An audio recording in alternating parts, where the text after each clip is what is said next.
What's up, you weirdos? Fever here. How the hell is everyone doing today? Staying out of trouble? At the time of me making this video, we are 6 weeks away from the fall expansion Beyond Light, and every day we get closer, I get happier. But this also means we're running out of time. As much as I wanted the new DLC to be here already, I'm glad it got delayed, so everyone has a chance to get all the goodies they can before it's too late. Since it's only 6 weeks away, I figured this would be a good time to go over a few non-raid exotics I think everyone should have in their arsenal when it does arrive. Most of the Destiny vets will have all these already, but if not, I recommend getting on it. These are in no specific order, by the way. Starting off with the HUCKLEBERRY. In my opinion, this exotic just doesn't receive enough attention. It's an SMG that got outshined by the Recluse for the longest because why would you use up an exotic slot when the Recluse is available? Now that the Recluse is being sunset, this thing should definitely shine. It's just nutty with trash mobs. It comes with fluted barrel, ricochet rounds, the trait is Rampage, and comes with a short action stock. The intrinsic trait is Ride the Bull, increased rate of fire and recoil while you're holding down the trigger. Kills with this weapon reload a portion of the magazine. The catalyst for it can be obtained randomly by doing heroic adventures on Mars and Mercury. It is absolutely worth it. It gives the Bull Rider perk, which refills your magazine completely on kills. This gun is amazing for crowd control, and I usually don't go anywhere without it. The HUCKLEBERRY is an open world drop, or maybe Xur will have it before Beyond Light. Moving on, we have the IZANAGI'S Burden, or as my friend Cardboard calls it, the Iggy Azalea. This sniper rifle has seen some nerfs to reduce its DPS, but it's still one of the best burst damage weapons in the game. This thing is no joke, especially when you have the catalyst.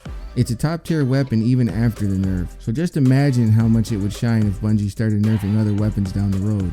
It'll only get better. It comes with chambered compensator, accurized rounds, the trait is no distractions, and has a composite stock. The intrinsic trait is Honed Edge. Hold reload and consume the magazine to load a round with additional range and damage. It can be acquired by completing the mysterious box quest from A to 1. The catalyst gives you an extra 20% damage to crits when 4 rounds are loaded for Honed Edge. Also, this catalyst can only be obtained by having a fully upgraded chalice for the menagerie and completing a heroic run. This sniper is so good in Ordeal Nightfalls against champions, and I can't think of a time when we didn't need it. My next weapon is the WITHERHOARD. I want this weapon to be on the list because I think it's a great addition to anyone's playstyle, but I was hesitant at first because I'm not sure if the season pass is still available to buy or unlock. Technically the season is over, but Bungie has extended it because of the delay. If you bought the season pass, it was unlocked on day 1, and if not, it could be earned at season rank 35. I did hear that if you buy Shadowkeep it comes with it, but I'm not certain. The WITHERHOARD can do some amazing tick damage to bosses, and the best part of it is, you can shoot them with it and switch to another weapon to do even more damage. This gun is like the jack of all trades. I mean, it's no mountaintop, but this thing will come through in a pinch. The WITHERHOARD comes with countermass barrel, black powder magazine, and the trait is Break the Bank. Blighted targets take damage over time and blight the nearby area on death. The stock is composite. The intrinsic trait is Primeval's Torment. Projectiles fired by this weapon blight the target or nearby area on impact. Basically, when you kill an enemy, they poop out another blight in their place. The catalyst for this grenade launcher increases handling speed and auto reloads the weapon after it's been holstered. You can get the catalyst by visiting Banshee and picking up a quest called the Bank Job. Next is the XENOPHAGE. This gun is a unit. It's like a hybrid between a scout rifle and a heavy machine gun with a bug in it, and it hits like a truck. When the Xeno was released, it was a little underwhelming, but after the buff, it's become another staple in our Ordeal fire team. This thing even sounds like it's clapping cheeks when you fire it. The barrel is full bore, the magazine is high caliber rounds, the trait is rangefinder, and the stock is composite. The intrinsic trait is pyrotoxin rounds, fires high powered explosive ammunition. The quest is a little time consuming, but it's not difficult by any means. You and a friend can knock this out, or it can even be done solo. I do want to point out though, that this weapon does not do crit damage, but you can use Oppressive Darkness or any other debuff to make that happen. This brings me to the next weapon, the Tractor Cannon. We don't know if Oppressive Darkness is coming back next season, so the Tractor Cannon would be a great addition if it doesn't. And even if it does, this gun is just fun as hell. Have you ever booped anyone in PvP with it? I don't know what's more satisfying, shutting down the super or watching them ragdoll into a wall. This gun isn't just good for debuffing, it actually works great for crowd control as well. The tractor cannon is a heavy shotgun with an extended barrel, has a particle repeater battery, and the trait is scientific method. Damaging an opponent temporarily increases speed and handling. The stock is composite and the intrinsic trait is repulsor force. This weapon emits a powerful impulse that pushes enemies away, suppresses their abilities, and makes them more vulnerable to incoming damage. The catalyst for it gives you more ammo in the magazine, which isn't needed but it greatly helps. It's just an all-around fun gun. My next weapon is the Sleeper Simulant. It's an exotic power linear fusion rifle that I think a lot of people forgot about. It's another one of those guns that does amazing burst damage and isn't bad for DPS either.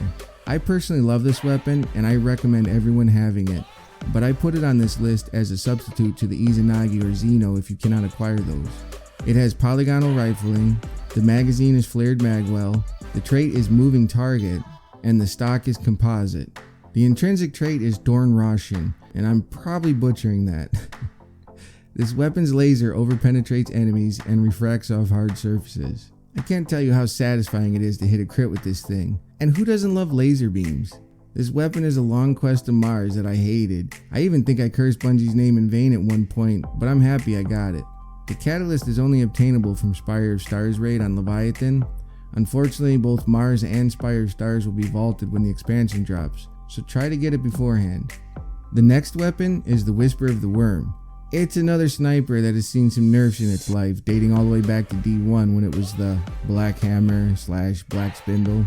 The barrel is polygonal rifling, the magazine is accurized rounds, the trait is Mulligan, which is missing a shot has a chance to return ammo directly to the magazine.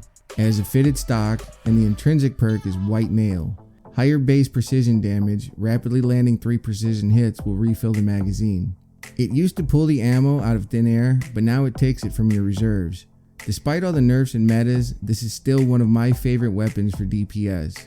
I have taken it in just about every raid encounter and it's never let me down. When you fire this thing, it makes your butthole pucker. You can only get this mission from the Whisper, which is a mission on Io. It has a 20-minute timer and it should be more than enough to complete it. To get the catalyst, you have to run back through the mission again on Heroic.